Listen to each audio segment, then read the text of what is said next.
في ليلة احتدمت فيها الألوان والأنفاس، التقى الأهلي مع الاتحاد في مباراة لا تقبل القسمة على اثنين. كان الإيقاع ناري، والكرة تنتقل بين الأطراف بسرعة البرق، فيما خطوط الدفاع تنهار أحيانا تحت ضغط هجمات الفريقين.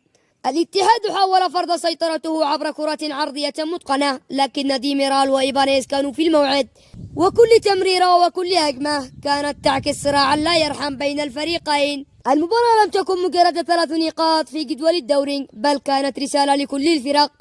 هنا الأهلي لا يستسلم، وهنا الاتحاد لا يترك خصمه يفرح بسهولة.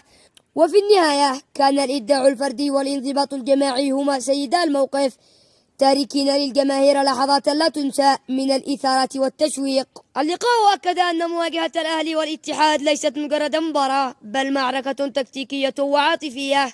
الجماهير عاشت لحظات مشحونة بالإثارة، ولاعبو الفريقين قدموا أداء يليق بهم، تاركين بصمة واضحة على صراع القمة في الدوري. كل دقيقة كانت تمر على اللقاء كانت بمثابة إعلان أن كرة القدم ليست مجرد لعبة، بل هي معركة، وأن الأهلي والاتحاد يسطرون أروع صفحاتهم. ليلة ستحفر في ذاكرة الديربي، الاتحاد رفع التيفو لكن الأهلي رفع الرأس، وترك خلفه جمهورا يهتف بصوت واحد يملأ السماء.